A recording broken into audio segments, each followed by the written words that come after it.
A condição dele entrar no santuário do Senhor. Pode vir aqui, ó. Glória a Deus. Versículo 17. Vou ler o 16. Quando pensava em compreender isso, fiquei sobremodo perturbado. O homem, na provação, não consegue entender os propósitos. E porque os ímpios prosperam? Porque eles são dono temporariamente das maiores riquezas do mundo. E nós não.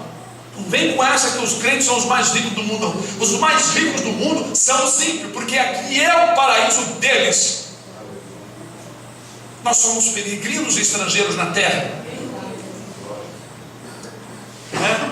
Mas ele diz no versículo 17: até que entrei no santuário de Deus, então entendi eu o fim deles.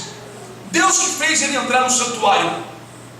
Porque em várias escrituras, como em Cantares de Salomão, por exemplo, diz assim: e levou-me, a igreja falando, a mulher falando, e levou-me à sala do banquete. E levou-me à sala do banquete. Em outras escrituras, o Senhor que vai nos introduzir em sua presença. Aleluia. Nós vemos que Jesus disse: ninguém pode vir a mim se por meu Pai não lhe for concedido. Ninguém vem a mim se meu Pai não trouxer, também disse Jesus. Então quem levou o salmista para o templo foi o Senhor. Mas foi para o templo de Jerusalém? Não. O santuário que o salmista está falando aqui, irmãos, é o santuário espiritual. É você entrar na presença de Deus em espírito, deixar Deus pensar em você, deixar Deus olhar em você, deixar Deus ouvir em você, deixar Deus falar em você, agir em você. Aleluia. Como disse Paulo: não sou eu quem vivo, mas Cristo vive em mim. Muitas pessoas entram no templo, mas não entram no santuário. Entram no culto, faz parte do culto, mas não entram no santuário. Não conseguem entrar no santuário. Aleluia. Esse foi o escape. Como Paulo diz ali: antes com a prova dará também o escape. Porque quando ele estava embrutecido, ele estava triste, zangado, ele estava perdido. Porque, irmãos, ele não sabia. Porque ele disse que ele procurou entender aquilo ali e ele se embruteceu, ficou perturbado. Quando chegou aquele momento difícil, Deus o levou ao santuário. Deus o levou ao encontro. Aleluia. Quando o homem tem esse encontro com o Senhor nas provações, olha, até mesmo o cristão na provação, ele precisa às vezes ter um encontro com o Senhor. Como Jó, enquanto foi provado, Deus não se manifestou a ele. Cuidava dele de longe, mas não se manifestou a ele de uma forma íntima, de uma forma mais pessoal. Mas quando a prova chegou ao limite, o escape chegou, foi o momento em que Deus se manifestou a Jó. Aleluia. Foi o momento em que Jó entrou no santuário do Senhor para entender, para compreender, porque só conhecendo a palavra e a verdade é que nós seremos libertos da forma errada de julgar, de pensar, de agir e de nos desviar de Deus. Por falta de conhecimento, às vezes encontramos pessoas saindo do aprisco, saindo da rota, desviando-se do propósito, achando que não está aguentando e que precisa um escape, e termina caindo nas redes do inimigo. Mas o plano de Deus é passarmos na prova e crermos que ela não vai durar para sempre. Mas se nós não estudarmos a palavra, não ouvirmos testemunhos, os mensageiros de Deus, iremos acreditar por uma mensagem maligna e satânica, lançada como dardos inflamados em nossa consciência, que a provação será eterna, que vamos morrer sendo moídos na prova. Aleluia.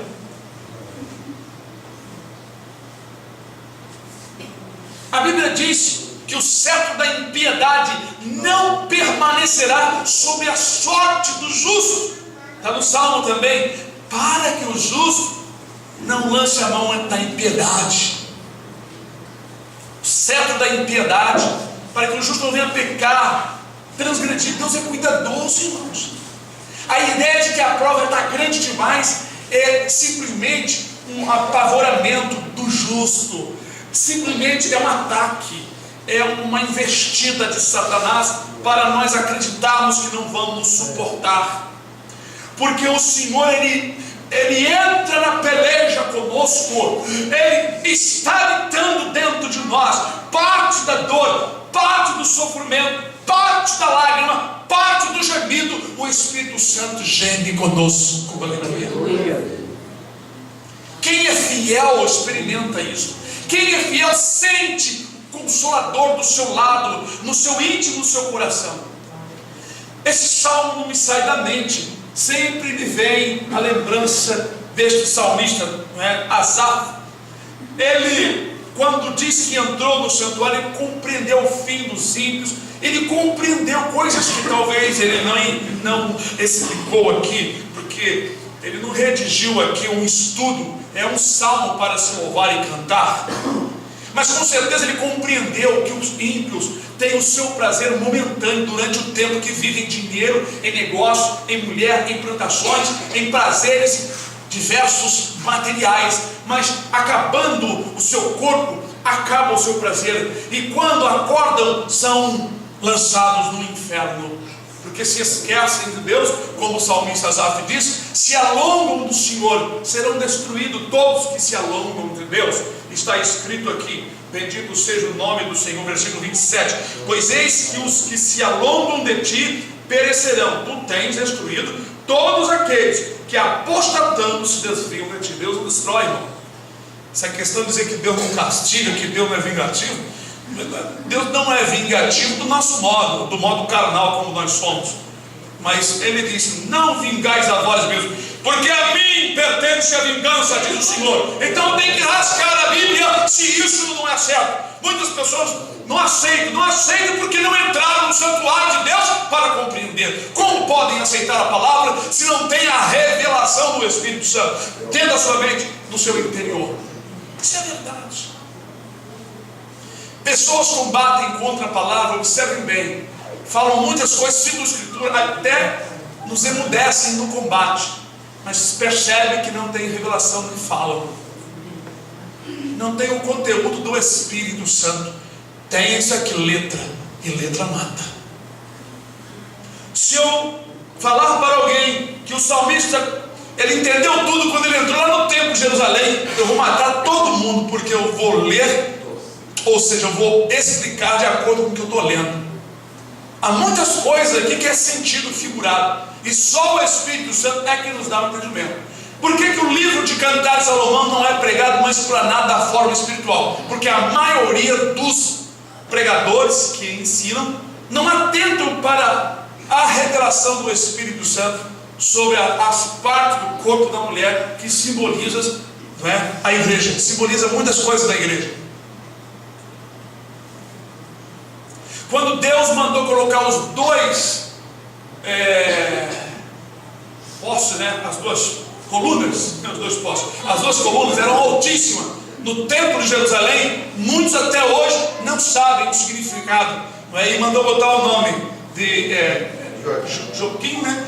E Boaz, acho que é isso, né? Depois nós vamos dar uma olhadinha.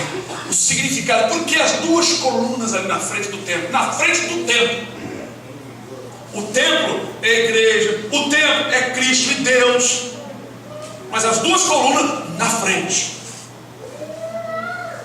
duas colunas, é muito maravilhoso. E Cantares de Salomão fala sobre ela, mas é muito misterioso para eu falar para vocês, muito. Eu nunca falei para os irmãos. Então a palavra, irmãos, ela nos ensina que nós não devemos temer quando vem a provação. Não estranheis quando vem uma ardente prova. Se ela vem ardendo, o Senhor está ardendo ao seu lado. Mas o o que eu quero falar em tudo isso não é da aprovação, não quero fazer ênfase para causar tristeza, mas quero falar da condição. Na verdade, eu já estou falando sobre ela desde o início, que com a prova Deus dará o escape. Irmãos, sejam fiéis, nunca deixem duvidar. Deus sempre dá o escape com a prova. Ele não dá prova além do que se pode suportar. Se o povo lá no deserto entendesse isso, não duvidasse, não murmurasse, eles iriam ver a glória de Deus em todos os momentos. Olha, um judeu fiel que estivesse ali morrendo de sede, mas lembrasse das maravilhas do mar vermelho como se abriu, das 10 pragas, de tudo aquilo ali, e clamasse a Deus como Sansão clamou, Deus ia fazer brotar água na terra, como fez também com Agar. Irmãos, Agar somente clamou, o Senhor chorou ali, o menino começou a chorar, e ela ficou de longe para não ver a morte do menino, e Deus ali fez brotar a maravilha. Glória a Deus. Deus sempre deu escape. Deus sempre deu resposta. Deus só não dá escape e resposta para o inconstante, aquele que não é constante, aquele que duvida, aquele que não é santo, aquele que não permanece santificando, aquele que usa os seus lábios para falar coisas do mundo. Pessoas assim que têm o nome de cristão, de evangélico, de pastores, na verdade, irmão, eles têm que correr para o outro lado mesmo e tentar se safar de outro jeito, porque não tem a providência divina. O que diz Isaías? Os que esperam no Senhor, o que, irmã Miriam? Renovarão suas forças. Você pode estar caindo, segurando só um fiozinho. Você dizer para o Senhor: se o Senhor não me ajudar, vai arrebentar, Senhor, e vai cair. Mas eu estou esperando no Senhor, nesse último fio em que eu estou apoiado, em que está me segurando o Senhor. E daqui a pouco, irmãos, aquilo se transforma numa corda gigantesca que Deus tira dali. Aleluia. A prova só vai durar até o tempo determinado. O escape já está tudo escrito. Deus te dá o livro da prova, mas o escape e a bênção está tudo escrito aqui. Deus não te dá nenhuma prova, não deixa você passar por nada. Depois ele fica pensando assim, coçando a cabeça: o que é que eu vou fazer para livrar esse meu servo? Negativo, irmão. Tudo é muito bem organizado. É igual num colégio. O professor dá matéria, dá as provas, de acordo com o que o tempo vai chegando. Ensina. Dá o escape todinho, ó, você estuda aqui, capítulo tal, vai cair tudo que está aqui no tal no livro, assim. É só estudar. É só estudar. Quando eu fiz a habilitação pela segunda vez, porque meu primeiro prontuário tirado do Corpo Fuzileiro Naval foi um engano, uma fraude, e então não tinha prontuário, não tinha o número, né? E tive que estudar tudo novamente. Estudei. Quando eu estava respondendo bem, as crianças, meus filhos ficavam fazendo pergunta, e eu ia respondendo. Quando eu vi que estava bom de resposta, eu fui fazer. Só errei meia questão. Para a honra e glória do Senhor. Eu fui fazer a prova confiante de que eu tinha o escape. O escape era o tempo que eu passei estudando. Qual é o escape? A sua fé. Qual é o escape que Deus te dá? A tua fé, a tua crença, a tua firmeza, a tua fidelidade, não ao pastor somente, mas a fidelidade a Jesus. Porque ao pastor, você tem que ser fiel assim, não é? Obedecer aos vossos pastores que velam pelas vossas almas, que são exemplos. Os pastores que são exemplares e que manuseiam bem a palavra. Pastores que não manuseiam a palavra geralmente não sabem muita coisa e enrolam o povo. Geralmente, não digo todos. Mas eu quero dizer que a porta de escape muitas vezes está muito próximo de nós, dentro de nós. João diz assim na sua epístola, uma das suas epístolas, são 3: esta é a vitória que vence a vossa fé. Irmãos, o autor de Hebreus diz no capítulo 11 que pela fé os antigos alcançaram o quê? Testemunho. Alcançaram nome. Vou falar num palavreado assim mais claro. Eles alcançaram fama, tá? Pra vocês entenderem. Alcançaram testemunho, alcançaram fama. Fama de quê? De homens e mulheres de fé, cheios de fé em Deus. Que os seus nomes ficaram cravados em memória eterna. Eles não duvidaram. A Bíblia diz que Moisés seguia Deus como se estivesse vendo o invisível. Ele seguiu tão perto do Senhor como se estivesse vendo o invisível, irmãos. Glória a Deus. Moisés foi provado? Foi. Muitas vezes foi provado. Tentado ali pelo inimigo, através do povo. Falhou ali, pelo que consta, uma vezinha, quando o Senhor mandou ele falar a rocha, e o povo agressivamente, com palavras, começaram a pedir água e aquela coisa toda, sufocando a Moisés. E ele, já indignado com o povo, ele feriu a rocha. Então ali ele desobedeceu, ele não se santificou diante do povo. E por aquele motivo, Deus achou aquele motivo, que precisava ter um motivo, para ele não entrar com o povo na terra prometida. Mas por quê, pastor? Porque ele simboliza Jesus. Jesus não sai daqui com a igreja. Quem sai é o Espírito Santo. Então quem sucedeu Moisés foi Josué, figura do Espírito Santo. Então Deus tinha que achar um motivo. Tudo estava bem escrito, estava bem sendo, como se diz, seguido de perto, controlado pelo Altíssimo. Se Deus não quisesse, Moisés não iria ceder ali, mas tinha que ceder um pouco. Perfeito só foi Jesus, tá? Bom, deixa esse assunto de lado, isso é muito complicado.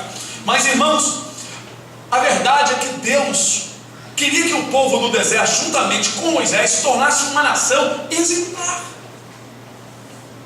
Mas Deus dava o escape para eles. Os 10 sinais no Egito foi para quê? O que vocês imaginam? Ali foi uma escola. Foi uma escola para eles, alimentando neles a fé e mostrando que era o Deus de Abraão que estava ali presente. E mostrando para os egípcios que os deuses dos egípcios não eram nada.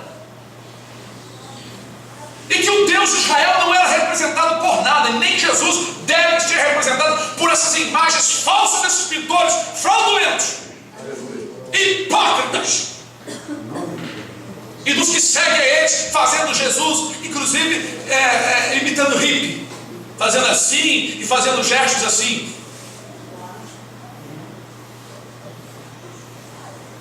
Jesus fazendo sinais com as mãos, de cabelo amarrado de forma hippie e de forma playboy, vão ser tudo lançado no inferno por profanarem ou por dizerem que essas imagens é Jesus. Só se for o Jesus do inferno, o falso profeta, o falso Messias, o líder que vai se levantar aí, porque o Senhor vai lançar no inferno todos aqueles que profanam as coisas do Senhor. Pode ser o maior religioso respeitado no mundo, vai para as profundezas do inferno, porque estão profanando as coisas de Deus. E eu falo sem medo de errar.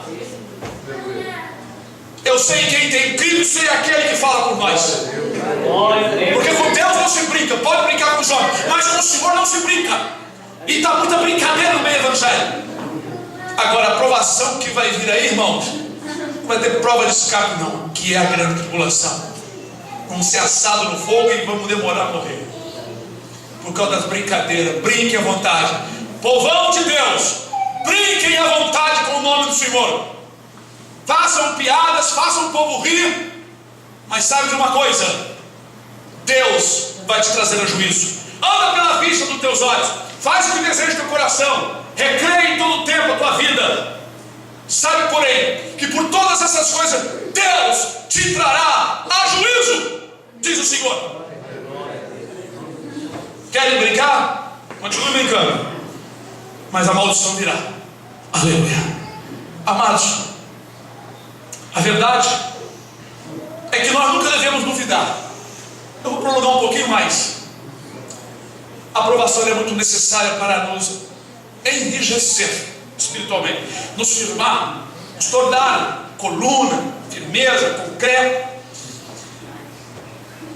Veja que para fazer uma coluna dessa nós temos alguns ingredientes, mas o que firma o ferro aí dentro da coluna é o concreto, é a mistura: pedra, areia, cimento e água.